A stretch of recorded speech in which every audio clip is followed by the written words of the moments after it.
In the north, they thought they knew all there was to know of war.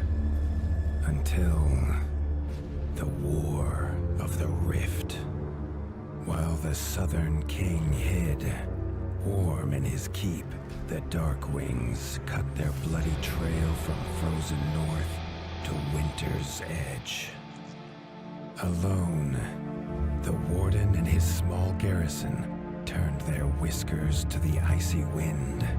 At the end of hope, in a last barrage, they wiped Badkind from the land and memory.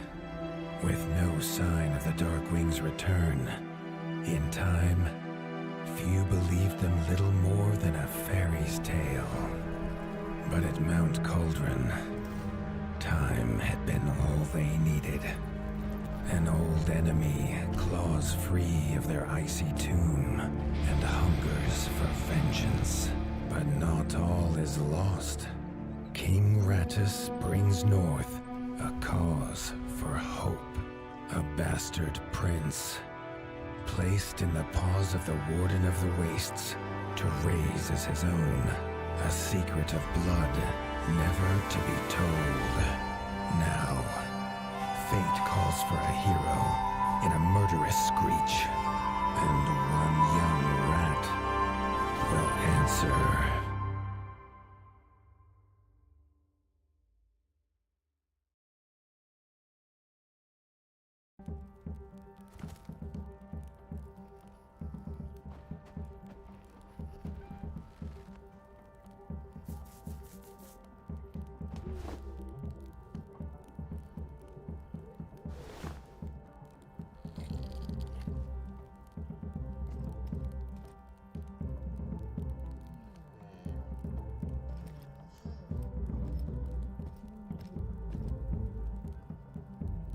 The stomp of his father's boots on the stair was how every morning began for Arlo.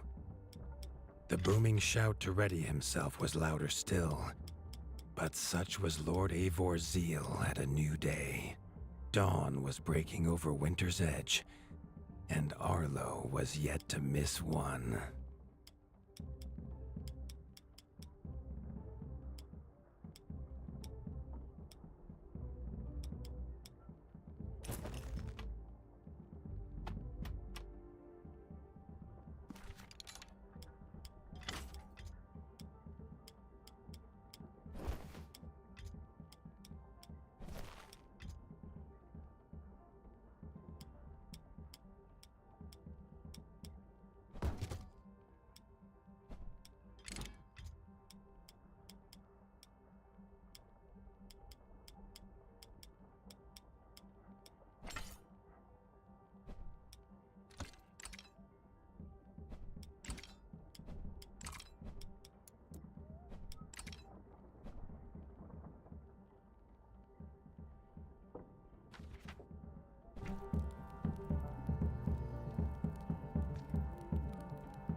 The castle echoed with the horns of the returning hunters, bringing their night's bounty.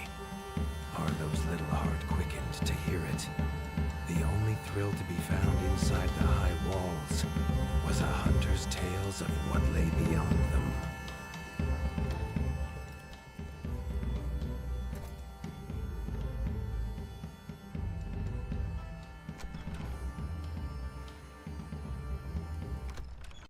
Arlo tells himself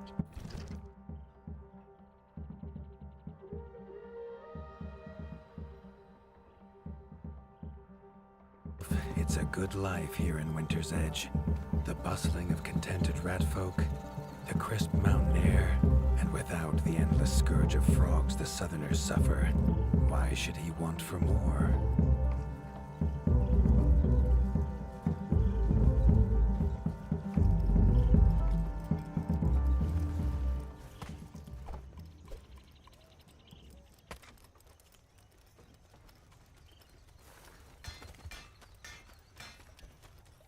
Crunk was a rat's rat, with no interests beyond his forge. If you have the parts, this Mastercraft's rat can make armor and weapons that would see off a sky scorcher bite, or so he claims. Arlo wondered how well they'd do against something that wasn't a myth.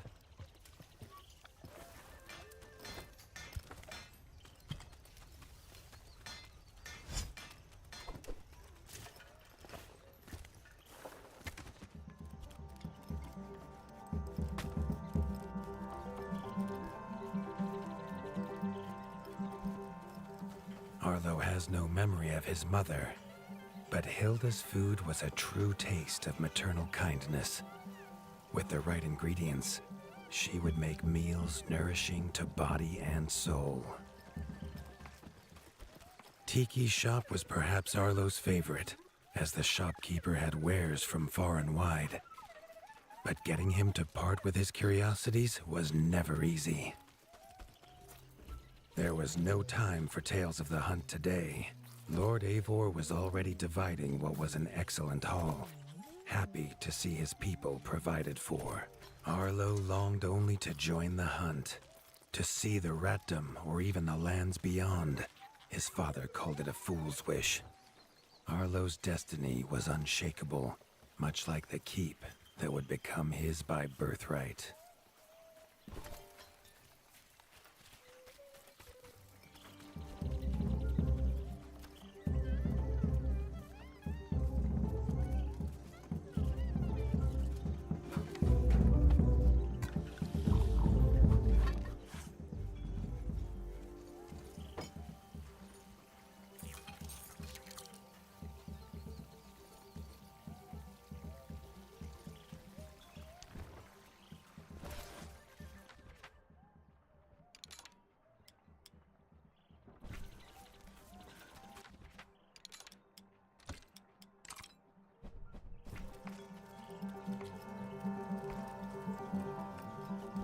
Chief Mason Leaf was the rat Arlo most admired. As younger brother to Lord Eivor, his carefree uncle never faced the burden of being Warden of the Wastes. With walls this strong, his duties were light, leaving him plenty of time for his nephew.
The hunters had brought unwelcome news. A family of the reviled creatures ratfolk called backstabbers had moved into the wastes. Eivor told his son to fetch his weapons.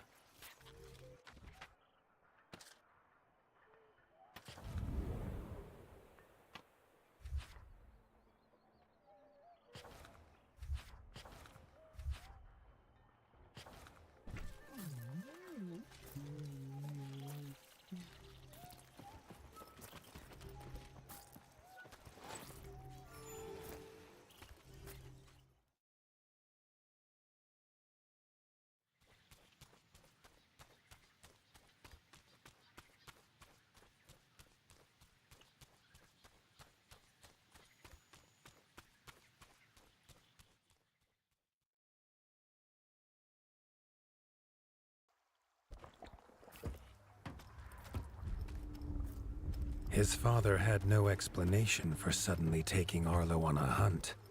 It even gave the hunters pause. Arlo had been taught to fight, and better than most. But rarely had he been tested. He was determined to prove himself.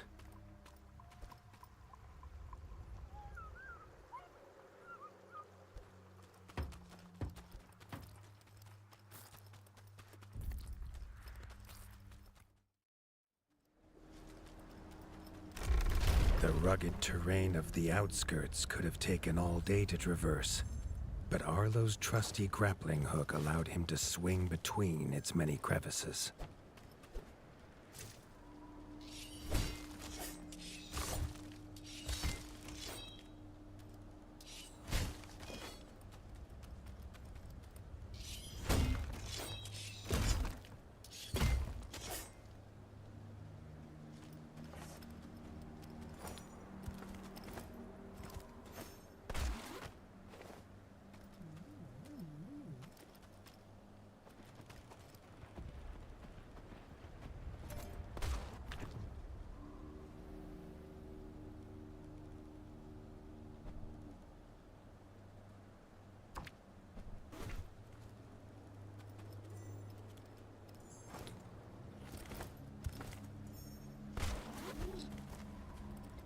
Arlo liked the feel of a sharp axe cutting through the vines. The wilds were part of his home, and nothing in them would frighten him.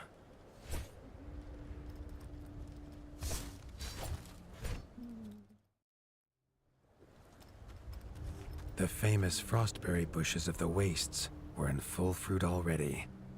Their juice made a healthy tonic, though Lord Eivor preferred them fermented.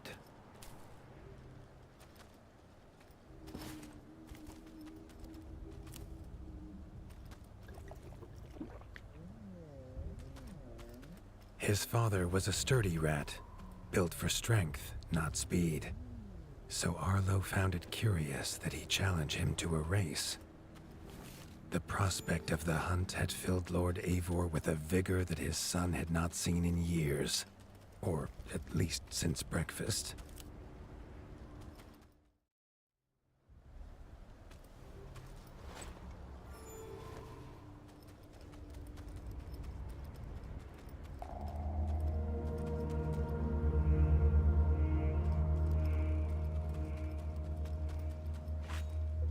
A warden fights the hardest battles, he told Arlo, and needs the sharpest blade.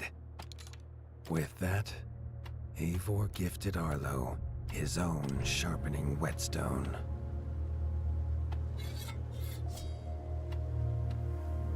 Whether these beasts were named for their spines or for some past unforgivable deed, no rat knew. Either way, Arlo was about to find himself at the pointy ends of this brood. Even young backstabber red attacks were brutal. But a well-timed dodge would see Arlo escape unscathed.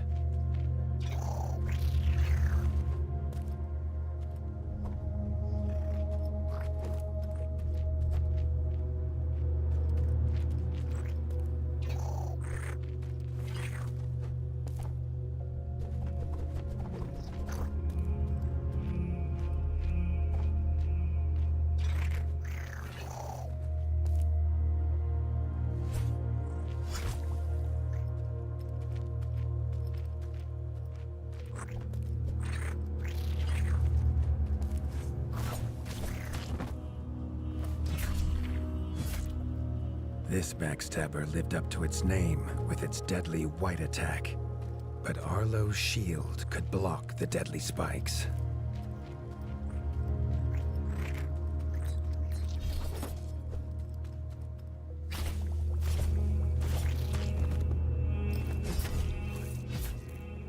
This young one used vicious yellow attacks. Arlo had to time his parries perfectly.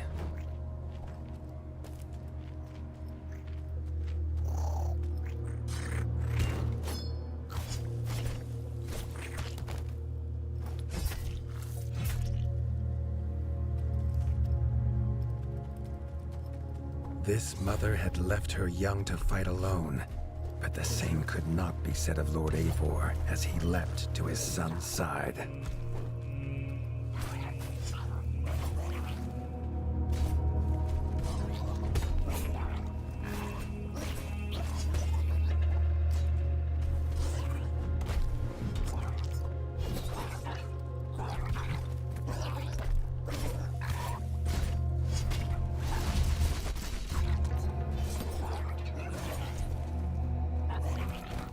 It was Lord Eivor's mighty blade that took her head, but the fight was won together.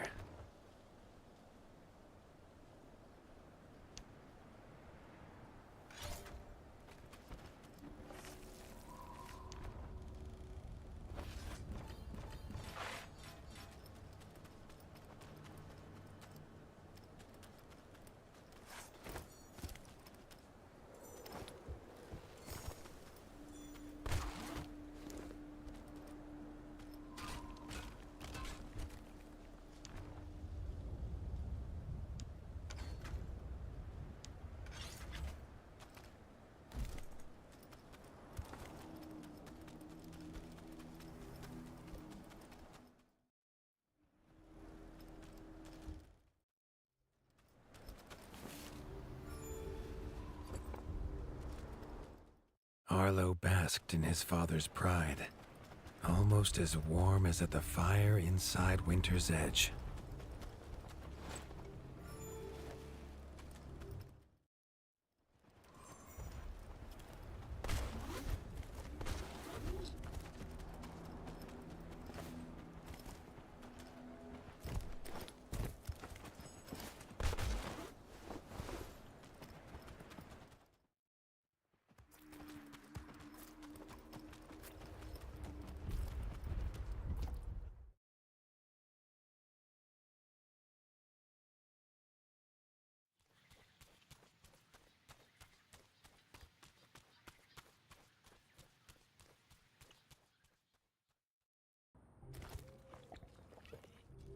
Triumphant and keen to tell the tale of his son's victories, Lord Eivor set to a night of drinking with the elders.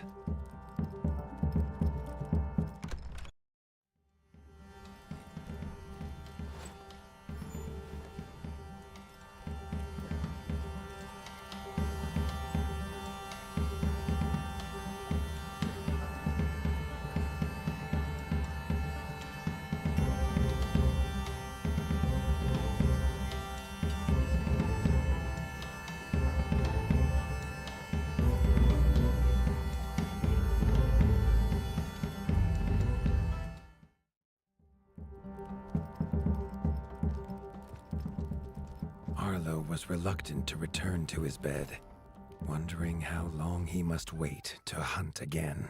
The booming footsteps that woke him this time were nothing like those of his father.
found his father.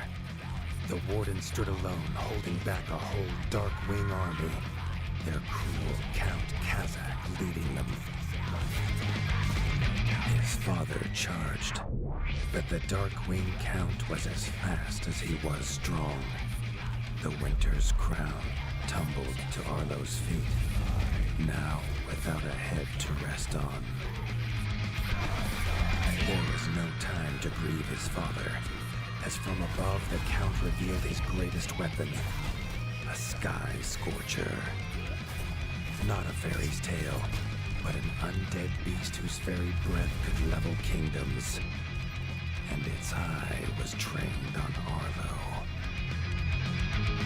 All that came next was a fog of bloodlust, snapping jaws, and the beating of leathery wings. But there could be no victory. Arlo awoke, groggy and warm to his father's shouts. Only he wasn't in bed. The warmth was from the fire that had engulfed Winter's Edge, and the shouts were his uncle's. The only other survivor of the Darkwing attack, Leaf was bruised and his hind paws barely steady. He'd seen villagers flee to the outskirts.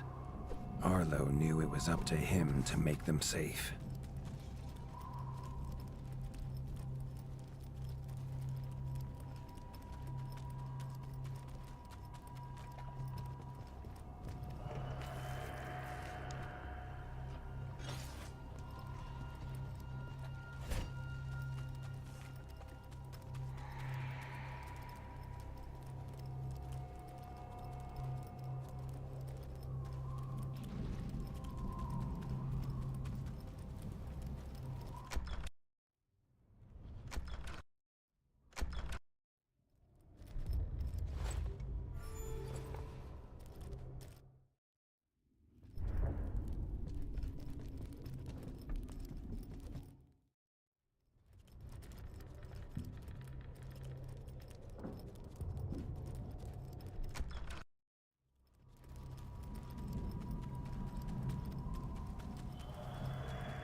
He'd know these anywhere.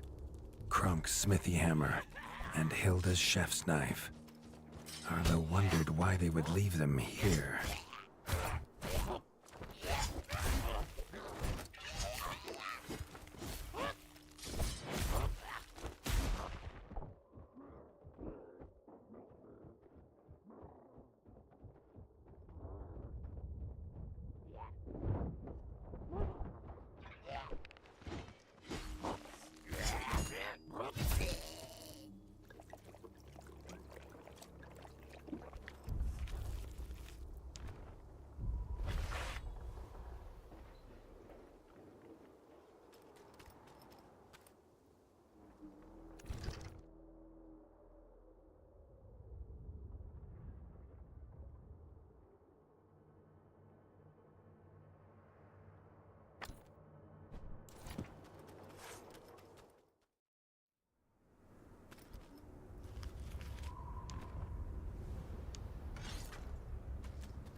With the attack at Winter's Edge, no hunters had come to check their traps. Arlo thought he might find a use for them.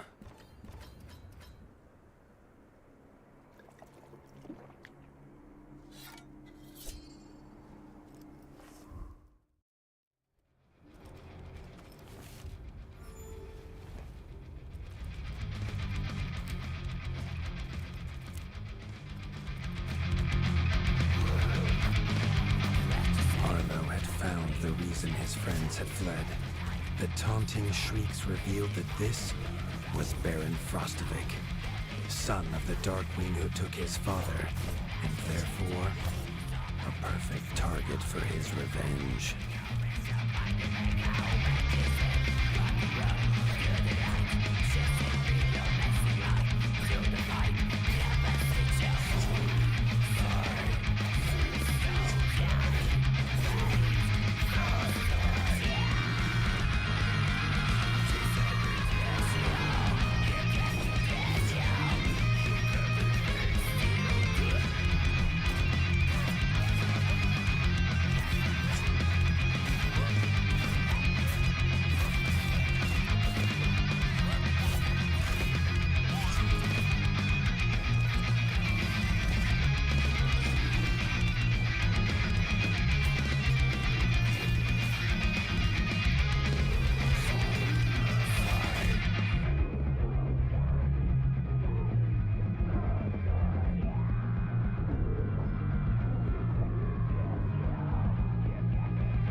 beaten.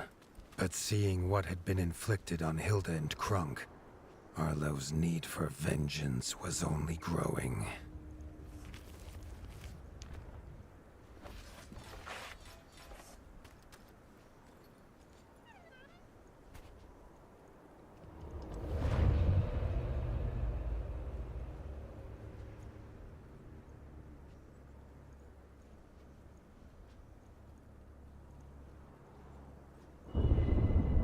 Arlo suddenly wished to be within the walls of Winter's Edge, to hear the boot and boom of his father at dawn, a sound he realized he'd never hear again.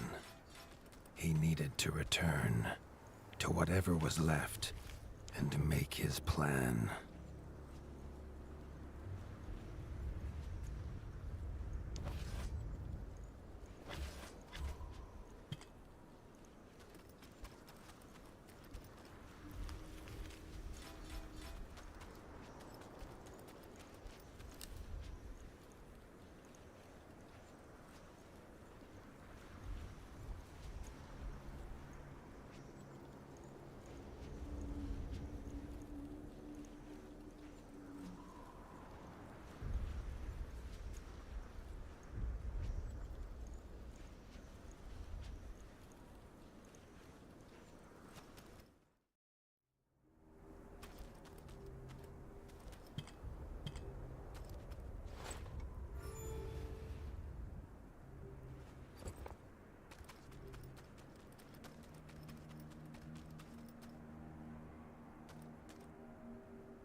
Spent from his journey, Arlo fell into his father's chair, the one thing still standing in the ashy ruin. It was his chair now, along with the title of Warden of the Wastes. Arlo's shoulders slumped at the weight of it, but only for a moment. The Dark Wings had nearly scorched the ratdom to ash before, and now it was for him to stop them. He was going to rebuild Winter's Edge, a beacon of hope from which to drive back the shadow. This much Arlo knew. No rat would rebuild Winter's Edge on an empty stomach. The kitchen had to be fixed and stocked. Leaf suggested Arlo visit the Night Eyes of the Golden Forest, known for their hearty food. Arlo hoped rat wasn't the key ingredient.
The smoke had attracted help in the unlikely form of a pirate. Captain Blacktail had seen many towns razed in his years, usually by his own paw, a fact he chose not to mention as he offered his services. The ship King Rattus's Revenge would take the young warden wherever he had need to go.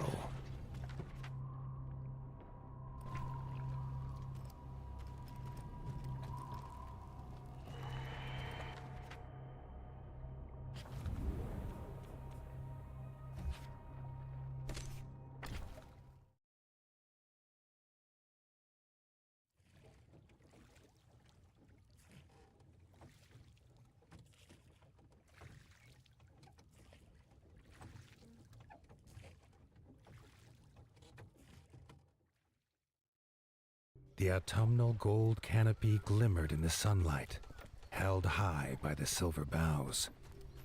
There was no denying the wonder of the golden forest.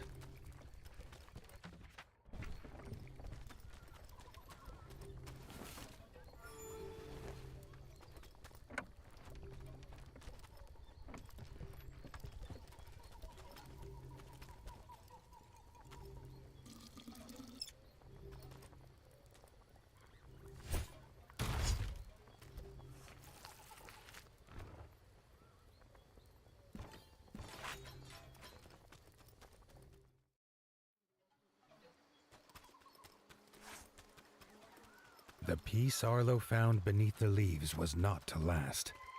A shrill cry cut through the calm, a call for help.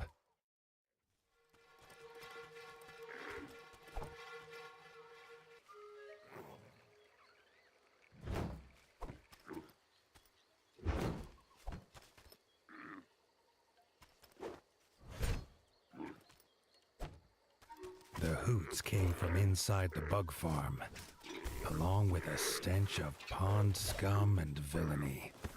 A frog trap.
The peace Arlo found beneath the leaves was not to last. A shrill cry cut through the calm, a call for help. The hoots came from inside the bug farm, along with a stench of pond scum and villainy. A frog trap.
The peace Arlo found beneath the leaves was not to last. A shrill cry cut through the calm, a call for help. The hoots came from inside the bug farm, along with a stench of pond scum and villainy. A frog trap.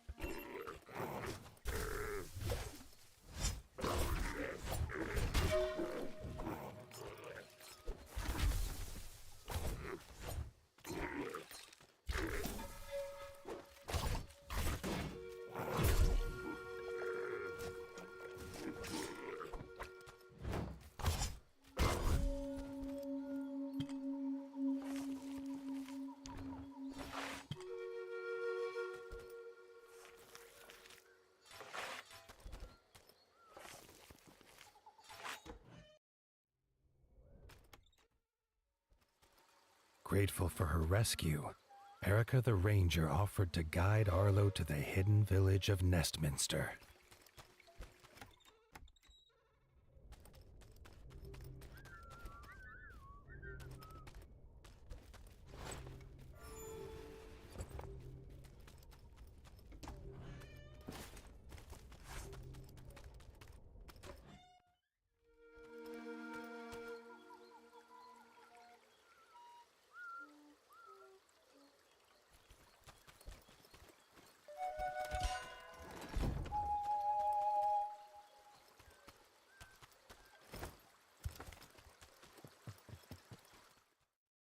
Nestminster's entrance was guarded. Under their helmet, the eyes of the guards seemed to glow. Was he prey walking into a hunter's camp?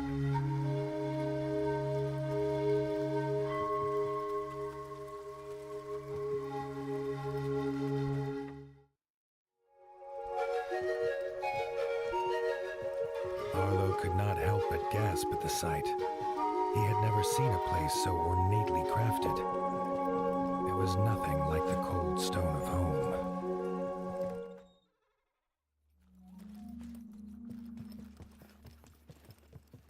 The Parliament was deep in session when Erica and Arlo entered. The Night-Eye elders listened, still as statues, to the pleading of a chef whose daughter Frey was missing. Erica threw herself forward, proclaiming she would rescue the chef's daughter and needed no help. Then she was gone, leaving Arlo to face the elders alone. The elders' staring eyes unnerved Arlo, but when they asked him to protect Erica, he did not refuse.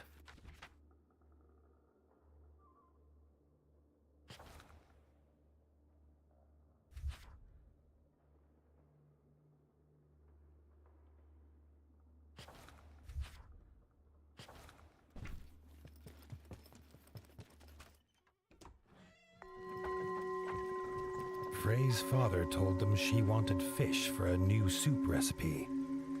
He told her never to go to the dangerous Moonlight Pond, but she was stubborn as she was brave. The chef handed Arlo a few poison antidotes without explanation. Arlo wondered what could go in soup that would have him so scared.